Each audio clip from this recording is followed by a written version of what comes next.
हिंद आज के इस वीडियो में बात करेंगे एक अनदर जॉब अपडेट के बारे में, जो कि ये आपका एएनएम के पोस्ट पे ये वैकेंसी निकाली गई है।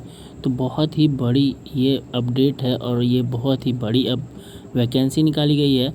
अगर आप यहाँ पे एएनएम के कैंडिडेट हैं, एएनएम अगर आप डिग्री किए हुए हैं, उसके लिए बहुत ही आपका इम्पोर्टेंट ये वीडियो होने वाली है। तो चलिए सारी इन्फॉर्मेशन एक एक करके बताते हैं। तो टोटल अगर वैकेंसी की बात करें तो 10,709 वैकेंसी निकाली गई है, ठीक है। जिसमें से कैटेगरी वाइज यहाँ पे दे दिया गया है कि किस कैटेगरी में कितने कैंडिडेट को यहाँ पे लिए जाएंगे, ठीक है।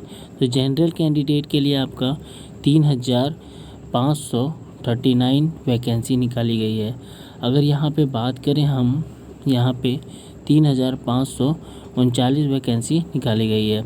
अगर यहाँ पे अदर स्टेट के जितने भी कैंडिडेट हैं वो भी यहाँ पे अप्लाई कर पाएंगे, ठीक है। तो ये वैकेंसी जो है आपका, जैसे कि आप यहाँ पे देख सकते हैं कि ये वैकेंसी आपका बिहार महिला स्वास्थ्य जो कि कार्यक्रम एएनएम के पद पे यहाँ पे नियुक्ति निकाली गई है। तो जितने भी अगल बगल के स्टेट हैं, जैसे कि बात करें झारखंड, ठीक है, यूपी, आपका फिर छत्तीसगढ़, ठीक है। तो जितने भी अगल बगल के आपका स्टेट है, वैसे कैंडिडेट जो भरना चाहते हैं, वैसे तो ये आपका ऑल ओवर इंडिया के कैंडिडेट अप्लाई कर पाएंगे, ठीक है। तो अप्लाई करने की अगर बात करें तो 3,539 सीट पे ऑल ओवर इंडिया के कैंडिडेट अप्लाई कर सकते हैं। तो ये वैकेंसी बहुत ही बड़ी वैकेंसी निकल के आ रही है, ठीक है। तो बिहार के कैंडिडेट के लिए भी बहुत ही अच्छी ये अपॉर्चुनिटी है, तो जो कि अप्लाई कर सकते हैं, ठीक है। तो चलिए एक एक करके सारी इन्फॉर्मेशन बताते हैं क्या यहाँ पे इम्पोर्टेंट नोटिफिकेशन निकाला गया है। अगर बात करें यहाँ पे जो कि अपूरीक्षित वेतन माह की अगर बात करें तो 5,200 से लेकर के 20,200 रुपया तक आपका यहाँ पे वेतन माह होने वाली है, ठीक है। नेक्स्ट बात करते हैं यहाँ पे ग्रेड पे की, तो 2,400 रुपये पर ग्रेड पे दिया जाएंगे, जिसमें से ये आपका 7वीं जो है पुनरीति वेतन जो है संरचना में वेतन जो है आपका यहाँ पे स्तर 4 आपका रखी गई है, ठीक है। नेक्स्ट बात करते हैं अप्लाई करने की प्रोसेस, शैक्षणिक योग्यता, सारी चीज़ें आपको एक एक करके इस वीडियो में बताएंगे आपको।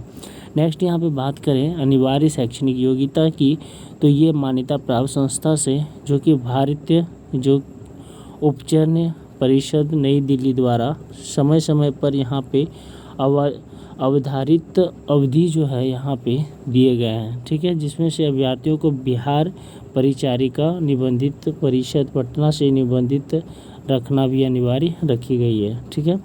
नेक्स्ट यहाँ पे बात कर लेते हैं आयु सीमा की, तो न्यूनतम आयु की अगर बात करें तो 21 साल रखी गई है, और अधिकतम की अगर बात करें तो अनारक्षित के लिए महिला के लिए 40, पिछड़ा वर्ग अत्यंत पिछड़ा वर्ग के लिए 40, आपका यहाँ पे अनुसूचित जाति अनुसूचित जनजाति के लिए 42 रखी गई है, ठीक है। तो इस प्रकार से यहाँ पे सारी दे दी गई है कि आपकी आयु सीमा क्या होगी।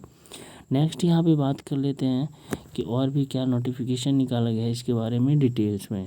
चयन की अगर प्रक्रिया की अगर बात करें तो ये जो है आपका यहाँ पे एएनएम के पद पर नियुक्ति हेतु मेघा जो है सूचित यहाँ पे निम्नलिखित रूप से तैयार किए जाएंगे। तो मेघा सूची में क्या क्या तैयार किए जाएंगे इसके बारे में बात कर लेते हैं।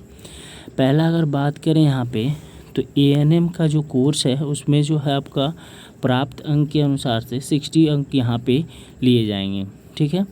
नेक्स्ट यहाँ पे बात करें उत्तीर्ण कोर्स के लिए, यदि यहाँ पे जीएनएम अगर इससे भी आपका उच्चतर को आपका यहाँ पे कोर्स है तो उसके लिए आपको 15 मार्क्स यहाँ पे दिए जाएंगे, जैसे कि जीएनएम, बीएससी, ठीक है, नर्सिंग, इस प्रकार से अगर कोर्स है तो यहाँ पे आपको 15 मार्क्स दिए जाएंगे। नेक्स्ट बात करते हैं बिहार राज्य में सरकारी अस्पताल में संबंधित के आधार पर आपका कार्य अनुभव है तो यहाँ पे 25 मार्क्स आपको दिए जाएंगे, ठीक है। जैसे कि प्रति वर्ष के लिए 5 अंक, तो अधिकतम अगर वो यहाँ पे करते हैं तो 25 अंक आपको यहाँ पे दिए जाएंगे, ठीक है। तो इस प्रकार से आपका यहाँ पे 100 अंक लिया जाएगा और मेघा सूची आपका तैयार किया जाएगा। नेक्स्ट यहाँ पे बात कर लेते हैं स्पष्टीकरण, जैसे कि आप यहाँ पे देख सकते हैं सारी नोटिफिकेशन दिया गया है, ठीक है। नेक्स्ट यहाँ पे बात करते हैं यहाँ पे इम्पोर्टेंट सारी इन्फॉर्मेशन आपको यहाँ पे देंगे, क्या क्या इम्पोर्टेंट पॉइंट्स दिए गए हैं, ठीक है। नेक्स्ट यहाँ पे अनारक्षित की अगर बात करें आरक्षण की, तो ये ऑनलाइन आवेदन के जो कि अंकित यहाँ पे कोमल में आधार पे दावा नहीं किए जाएंगे, ठीक है। ऑनलाइन आवेदन में कि जो है अंकित यहाँ पे कॉलम में आरक्षण का दावा नहीं करने पर आरक्षण का लाभ नहीं मिलेगा, ठीक है। नेक्स्ट यहाँ पे आरक्षण लाभ उन्हीं उम्मीदवार को मिलेंगे जिसकी स्थानीय निवासी बिहार में है, ठीक है, अथवा जो बिहार के मूल निवासी हैं। बिहार राज्य के से बाहर निवासी अभ्यर्थियों को आरक्षण का लाभ यहाँ पे नहीं दिए जाएंगे।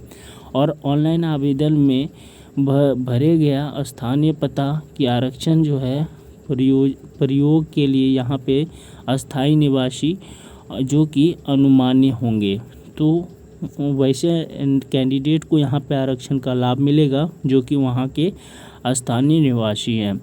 यहाँ पे बात करते हैं आरक्षण का लाभ के लिए क्या क्या आपको यहाँ पे करना होगा। जो कि अनुसूचित जाति अनुसूचित जनजाति उम्मीदवार के लिए प्रमाण पत्र जमा करना अनिवार्य है। जैसे कि बात करें जाति प्रमाण पत्र, स्थानीय प्रमाण पत्र, इस तरह का डॉक्यूमेंट जो है आपको वहाँ पे देना होगा। नेक्स्ट यहाँ पे बात करते हैं जैसे कि और भी यहाँ पे दिए गए हैं। जैसे बात करें यहाँ पे पिछड़ा जाति अत्यंत पिछड़ा वर्ग के लिए उम्मीदवार के लिए निम्नलिखित प्रमाण पत्र देना होगा, जैसे कि क्रीमी लेयर रहित जाति प्रमाण पत्र जो कि बिहार सरकार से प्रयोजननाथ हो, ठीक है। नेक्स्ट स्थानीय निवासी जो कि यहाँ पे डोमिसाइल आपका प्रमाण पत्र हो। इस प्रकार से आपका डॉक्यूमेंट्स वहाँ पे लगेंगे, ठीक है। नेक्स्ट यहाँ पे देखिए कब से कब तक का यहाँ पे प्रमाण पत्र बना हुआ होना चाहिए, तो 26/2/2019 रखी गई है। नेक्स्ट यहाँ पे इम्पोर्टेंट्स और भी सारे पॉइंट्स बता देते हैं आपको।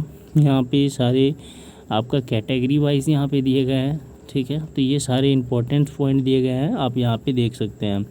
नेक्स्ट यहाँ पे बात करते हैं कि ऑनलाइन जो आपको आवेदन करना है उसमें जो परीक्षा शुल्क लगेगी इसके बारे में। तो ऑनलाइन आवेदन करते हुए निर्धारित जो है आवेदन शुल्क यहाँ पे दिए गए हैं। सामान्य वर्ग, पिछड़ा वर्ग, अत्यंत पिछड़ा वर्ग, आर्थिक रूप से कमज़ोर स्टूडेंट के लिए 200 रुपया आपका यहाँ पे शुल्क रखा गया है। यहाँ पे देख सकते हैं अनुसूचित जाति अनुसूचित जनजाति बिहार राज्य के स्थानीय निवासी के लिए 50 रखा गया है। अनारक्षित वर्ग के महिला उम्मीदवार जो कि बिहार राज्य से स्थानीय निवासी हैं उसे 50 रुपया। उसके बाद राज्य से बाहर उम्मीदवार चाहे वे किसी भी यहाँ पे वर्ग के हों उन्हें यहाँ पे 200 रुपया लगेंगे। यानी कि जैसे बिहार से बाहर के कैंडिडेट हैं तो उन्हें जो है 200 रुपया आपको फ़ी लगेगा, चाहे वो कोई भी कैटेगरी के कैंडिडेट क्यों ना हो, ठीक है। तो इस प्रकार से यहाँ पे सारी इन्फॉर्मेशन दिए गए हैं, सारे देख सकते हैं। जैसे कि यहाँ पे इम्पोर्टेंट निर्देश भी दिया गया है, जैसे कि आपको यहाँ पे दिख रहा होगा, ठीक है। इस प्रकार से सारी यहाँ पे इन्फॉर्मेशन मेंशन कर दिया गया है। तो कैसे आपको यहाँ पे अप्लाई करनी है ये सारी इन्फॉर्मेशन यहाँ पे दिए गए हैं। जैसे कि यहाँ पे कुछ इंपॉर्टेंट पॉइंट भी दिए गए हैं। आवेदक द्वारा ऑनलाइन आवेदन में सभी जो कि प्रस्तावित यहाँ पे सावधानी से भरी जाएंगे, जो कि भविष्य में आवेदन किसी भी प्रकार का परिवर्तन सुधार मान्य नहीं होगा, ठीक है। किसी भी प्रकार की त्रुटि हेतु आयोग जो कि उत्तरदायित्व नहीं होंगे एवं किसी प्रकार की प्रतिकूल परिणाम हेतु आवेदन स्वयं जिम्मेदार होंगे। तो इस प्रकार से आप जो आवेदन करेंगे वो सारी इन्फो जो है आपको अच्छी तरह से चेक करके आपको आवेदन करनी है, ठीक है। नेक्स्ट यहाँ पे दिया गया ऑनलाइन आवेदन पत्र भरने से संबंधित यहाँ पे अन्य निर्देश निम्नलिखित दिए गए हैं कि कैसे कैसे आपको यहाँ पे अप्लाई करनी है। ये सारी चीज़ें यहाँ पे मेंशन कर दिया गया है। तो पहला अगर बात करें तो यहाँ पे दिया गया है कि ऑनलाइन भुगतान करने वाले अभ्यर्थी जो कि चालान की प्रति यहाँ पे डाउनलोड कर सुनिश्चित रख लें, ठीक है। तो ये सारे दिए गए हैं, ठीक है। नेक्स्ट यहाँ पे दिए गए हैं कि अभ्यर्थी अपना नाम, जन्मतिथि, कोटा जो कि आवेदक शुल्क इत्यादि से यहाँ पे संतुष्ट होने के उपरांत ही ऑनलाइन आवेदन जो है आपको यहाँ पे करनी है। तो जो कि ऑनलाइन आवेदन करने पे ईमेल आईडी, मोबाइल नंबर को यहाँ पे सुरक्षित रखना आवेदक के लिए जिम्मेदारी है। तो इस प्रकार से सारी यहाँ पे इन्फॉर्मेशन दे दिया गया है कि आपको किस प्रकार से यहाँ पे आवेदन करनी है और क्या क्या यहाँ पे दिए गए हैं। तो ये सारी इम्पोर्टेंट्स यहाँ पे नोटिफिकेशन दिया गया है, जैसे कि आप यहाँ पे देख सकते हैं। ठीक है, तो ये सारी इन्फॉर्मेशन थी। आई होप सारी चीज़ें समझ में आ गई होगी कि ये जो आपका यहाँ पे सिलेक्शन होगा वो मेरिट बेसिस पे होगा। ठीक है, तो वैसे कैंडिडेट जो यहाँ पे एएनएम की डिग्री किए हुए हैं तो यहाँ अप्लाई कर सकते हैं। तो अप्लाई करने का जो वेबसाइट है ये आपका यहाँ पे वेबसाइट देख सकते हैं, दे दिया गया है। आई होप सारी चीज़ें समझ में आ गई होगी। किसी प्रकार की कोई डाउट प्रॉब्लम हुआ मुझे कमेंट बॉक्स में कमेंट कर सकते हैं। आज के लिए इन्फॉर्मेशन इतना ही था। धन्यवाद।